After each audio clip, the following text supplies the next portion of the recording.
This video is chock full of Persona 5 Royal spoilers, just FYI. Ren Amamiya.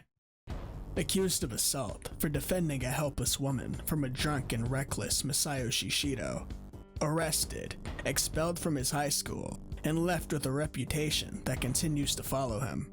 Tossed onto the doorstep of a rinky-dink coffee shop by a family that's practically disowned him, and told by its owner that if he pulls any more stunts like that, his life is over.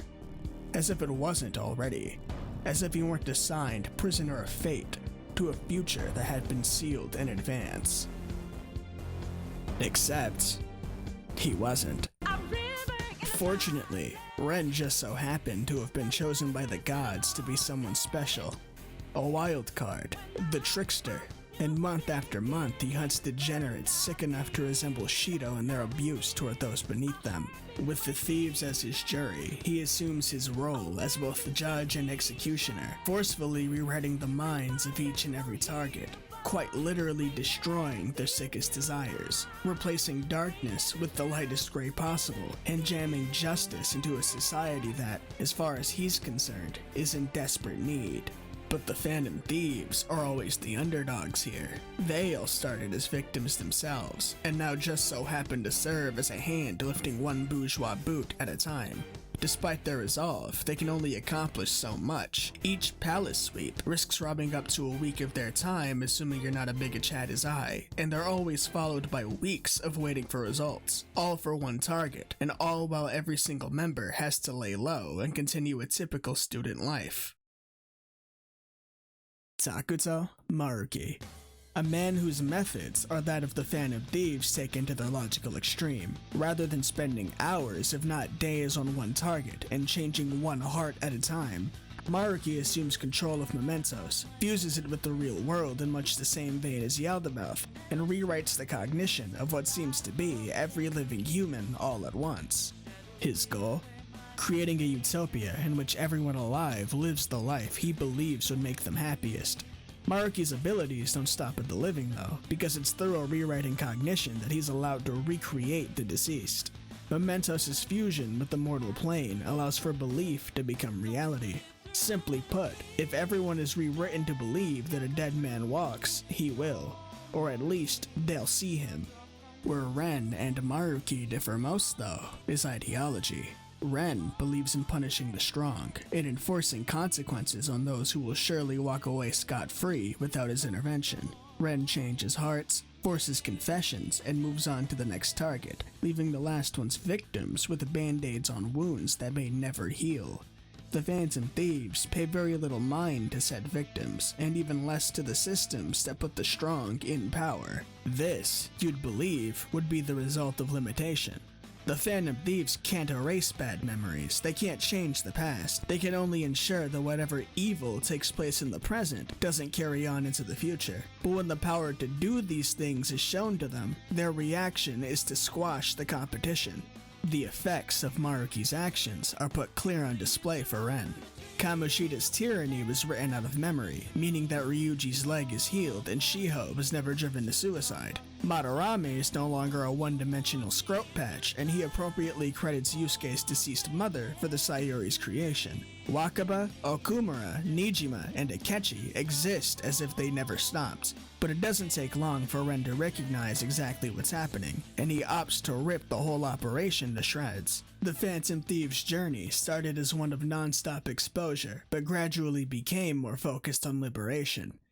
In the previous arc, they stood face to face with Yaldabaoth, the physical manifestation of humanity's desire for security, and shot him in the face, freeing the world of its tyrannical god in the process. Atlas's intent here is obvious. Yaldabaoth is characterized as a force of evil. His dungeon is a prison. The guy makes it rain blood and springs bones from the damn ground. His defaced world is objectively grim in appearance, but that's only for the player to process. The Phantom Thieves disagreed not with Yaldi's approach to control, but the very idea of him taking control at all. Ren seems to hate nothing more than authority. It was a figure of authority that almost ruined his life. Almost everyone he meets has, in some way, been stomped on by someone of higher status. The ability to challenge authority ultimately becomes what the Phantom Thieves fight for the most. And while I'm all for the little guy standing up for himself, there's a bit of a problem with how the Phantom Thieves choose to enact this mindset.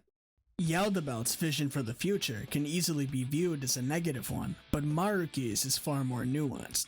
The guy does everything in his power to make everyone happy and succeeds, but he's a figure of authority. He makes the decisions, and to the Phantom Thieves, that very idea is bad. There's a reason that all of Ryuji's ramblings about adults feel so juvenile. They are. We're dealing with teenagers here. It's that lack of maturity that leads them to opposing the very world you'd think they'd be in favor of prior to the Yaldabaoth arc. But no, they don't like being told what to do. They're more interested in fighting for what they call freedom, for the status quo they've spent the past 9 months trying to clean up. The status quo riddled with systems that put their targets in power in the first place. A world in which injustice will always run rampant, where those in control are dedicated to lining their pockets at the expense of the people they've been appointed to serve. Millions living paycheck to paycheck with some on the back of 2 careers. A capitalist structure in which one runs into an oxymoronic lifestyle of killing himself so that he could live at all, let alone well. Where members of the proletariat have to gamble on fucking e-coins for a chance in hell. Nice freedom, dickhead. I'll take my chances with the nice man, as crazy as he might be. Speaking of that, make no mistake, Maruki isn't perfect. As much as I agree with his core objective, he is undoubtedly unfit for the job. A few of his mistakes are made obvious and tend to range from nonsensical to outright insane. For starters, the guy seemingly brings Akechi back from the dead, only to keep him as cynical and bitter as he ever was. I'm aware that he corrects this in the actualization ending, but you'd think that fixing him would be part of bringing him back. If I were to guess, I'd say Atlas figured that Goro Akechi would have made for a much more interesting presence than Naoto Shirogane 2 again. They were right. Even bigger is that red-headed elephant that sits in the room pissing and shitting for the entire arc. Sumire Yoshizawa, Patient Zero, the girl whose costumes I paid $15 for. Her trauma once revolved around her sense of inadequacy toward her sister Kasumi. The two of them shared a dream of coming up as accomplished gymnasts, but as far as Sumire was concerned, Kasumi was better. Kasumi gets yeeted off the mortal plane by a car after chasing Sumire, leaving her feeling as if she robbed the deserved sister of success.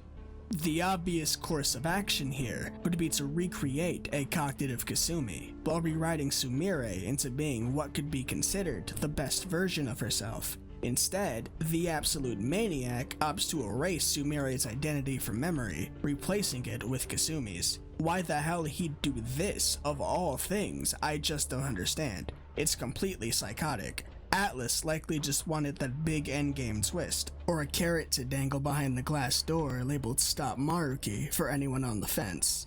At the end of the day, Persona 5 Royal's third semester arc is little more than a philosophical debate between naive children and a lone extremist taking validation by force. It's Twitter.com on the grandest scale possible. I don't know who this asshole is, but you should follow him on the bird. When I look at the third semester, I don't see that typical struggle between good and evil or whatever. I see a conflict of very nuanced ideals being treated almost as black and white, without any cohesive arguments as to why one is bad and the other is good. Only the reactionary notion that suffering is somehow intrinsic to human existence, even in a world that will never hurt you again. Upon hearing all that, you probably think I dislike Persona 5 Royal or something, but no. It's my second favorite game of all time, and I believe it to be much more interesting when viewed through my cynical lens. Despite what Atlas may intend, you don't have to view the Phantom Thieves or any set of protagonists as objective heroes, and you can choose to like them even if they aren't as such. For this last segment, I want to pivot away from the game to beg the general question: does pain need to exist? I've heard the argument that it does, that pain makes you strong enough to face the next struggle that seeks to harm you. This is true, but I believe that it's only true to the severely unjust world that we live in. Think about it. You accept pain because you expect even more of it to come your way, but in Maruki's reality, trauma no longer exists. The guarantee that you'll never struggle again completely erases the necessity of growth. You'll have nothing to be prepared for, no need to fight, no need to reevaluate, and no reason to tear yourself apart for the sake of earning the life that you already deserve by virtue of being human. These conventions you may ascribe to a quality existence would be reduced to piss in a world made as close to perfect as magically possible. You could just live your life and not have to worry about your rent, working a job you hate, dying of disease, losing a loved one, and, if we're being really generous, death itself. I'd happily take that over living a life of strife solely for the sake of the conservative demand that I take blow after blow with a smile, suffering on the back of some ancient societal norm we've been force-fed for the sake of remaining complacent in the gaze of authority. It's not perfect, but it sounds a hell of a lot better than the world we've been told that we must accept. If you disagree with me, ever, on anything, you can suck a wet fart out of my